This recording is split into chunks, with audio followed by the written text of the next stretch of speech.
Good afternoon, and welcome to our second edition of the Good News Network, GNN, your one stop source of only encouraging, uplifting, and positive news. I am your Good News anchorman, John DeBolt, and it is a pleasure to be with you all today. While the world is looking a little different than what we're used to, I can assure you of one thing: God is still in control, and there's a lot of good things going on. And with that, we move on to our first story.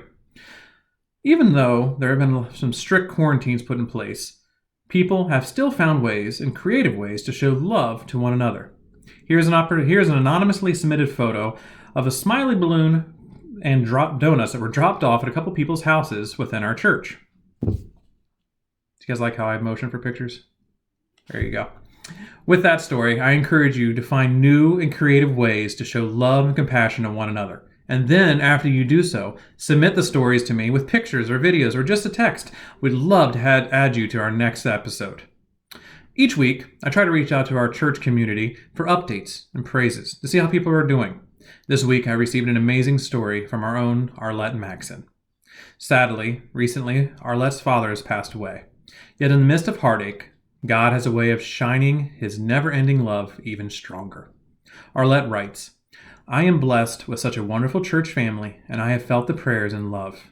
I have received texts, phone calls, meals, gift cards, cookies, flowers, but most important, I have felt the love and prayers that have carried me during the past week.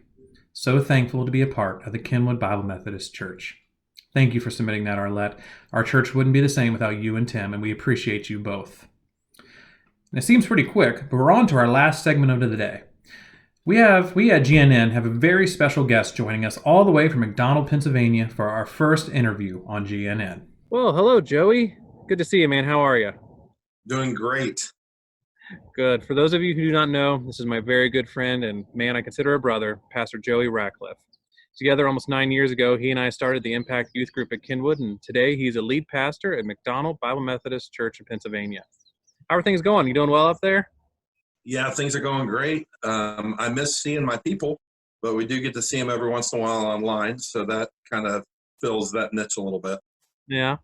Well, we understand that. We miss seeing you down here. We enjoy having you down here when you get a chance to come and visit. So I'm starting this new thing called Good News Network, where we go through and talk about positive things that are going on in a world that's got a lot of crazy stuff going on in it. But can you tell us some good things that are going on up there at McDonald? Sure. So God is building his church in Pennsylvania, and he's convincing me that I'm not the one who builds his church. He builds his church, because it feels like every time I go and do something, and he calls us to be active. He calls us to do the work of making disciples. But every time I go do something, he brings the fruit in from a different source, maybe just to demonstrate to me that it's not what I'm doing.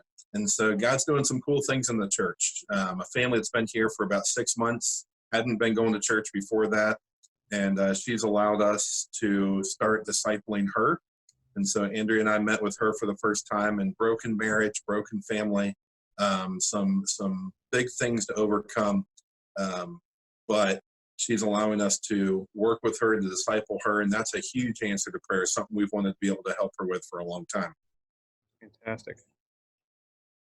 So God is also working in me.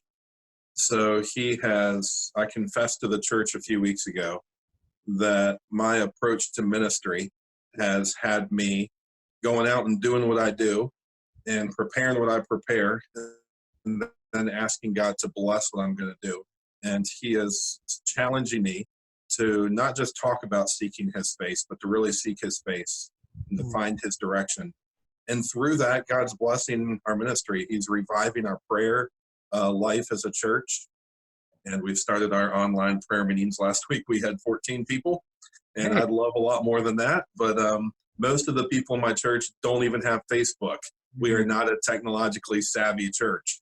And so I'll take 14 and we'll build on that. But God is reviving this place through prayer, and starting off by reviving his pastor. Oh, well, fantastic. Great. Thank you for that update, Joey. I've always enjoyed working with you, and I always enjoy the spirit you have and the constant concern to seeking the Lord's will on everything you do. So appreciate working with you. As we close here, On GNN, we don't shy away from the hard questions. And I have to ask you, have you converted over to being a Pirates fan, or are you still a proud Reds fan? Oh, I will be a Reds fan the rest of my life. I prayed about it, and truly, I asked God, when I moved to Pittsburgh, do I have to be a Steelers fan? Because as a Bengals fan, that would have been really, really hard. Mm-hmm. And the answer I felt like I got was, Joey, if one more person gets to heaven because you abandon your Bengals and follow the Steelers, is it worth it? What's more important to me, your Bengals or my kingdom? And so I don't want my Bengals fandom to keep anybody from being a part of the church and making it to heaven. So I was willing to give on that, but there's a lot of grace that's going to have to be active in my life before I can abandon my Cincinnati Reds. Well, good. And when we start up this season, I think the Reds are going to have a good one too. Absolutely. Oh. Well, thank you for joining us today. We will continue to keep in touch with you and your church, and we'll keep you guys in our prayers. Thank you for all you're doing, man. Thanks, Pastor John. Love you guys. Of you. All right. Thank you again for joining us, Joey. That was a wonderful interview. As our report comes to a close today, I want to wish you all a very happy and healthy Saturday afternoon. And I encourage you to keep your eyes upon the Lord. He has great things in store for us, and there is nothing too big for him. Let's not forget over this wonderful Holy Week as we come to the celebration of the entire week tomorrow with Easter Sunday to spend time reflecting upon what the Lord has done for us, the greatest gift we've ever received.